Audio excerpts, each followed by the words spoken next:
This is a Hot Wheels trail runner casting. I knew I had one of these laying around and I never thought much about it. I thought I might gas lands it at some point or do something. And then I came across a WorthPoint listing showing a Hot Wheels prototype employee 1999 trail runner Chameleon paint test. Now, I knew I had a couple of cans of Testors Color Shift paint, pretty much running on fumes on those. I just hated to throw them away because there was a little bit left, but there was so little, I wasn't sure what I was going to do with them. And I thought, well, why don't I just use them? And while I'm not going to try and recreate that one you saw in that WorthPoint listing, I'm going to use it as the inspiration for this. That one had blue Spectraflame paint used for the engine and the base. And so I figured I'd just use Duplicolor blue, the usual Duplicolor that you've seen me use so many times, the metal cast. I needed to touch up the engine chrome before I hit it with that metal cast paint. And so that wasn't a big deal. Probably one of the bigger issues was the glass. It's that really crappy, soft plastic. And it was a little rough. This was a used casting. So I did the best I could with it. I polished it up, tried to smooth it out as much as I could. Did not want to sand it because that would have been a nightmare with that soft plastic.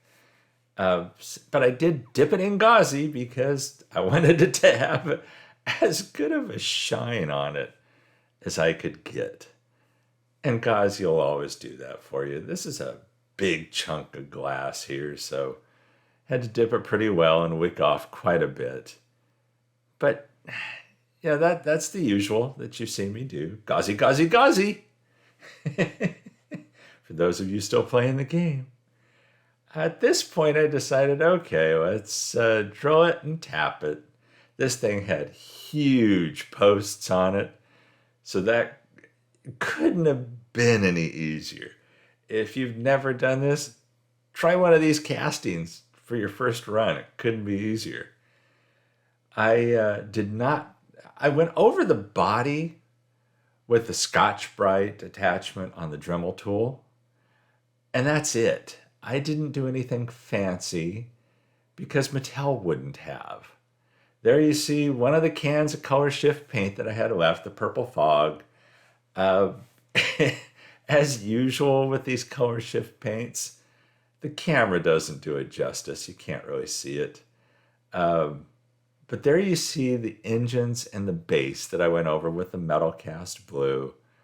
The glass turned out okay. I did touch up the wheels a little bit, the chrome sections, with the Molotow pen.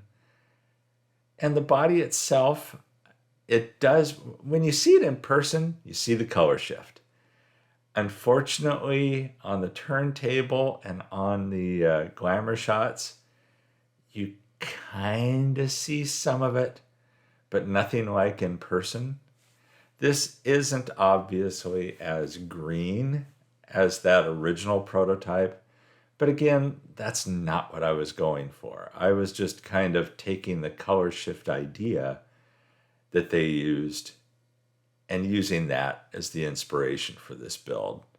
I thought this would be something fun to do with this really funky, weird casting. Still think it would make a good gas lance, and I do have another one of these laying around somewhere. It's in about the same condition as this, as I recall. And this, you couldn't tell. There were some areas on the body that were kind of funky. I think it looks better this way.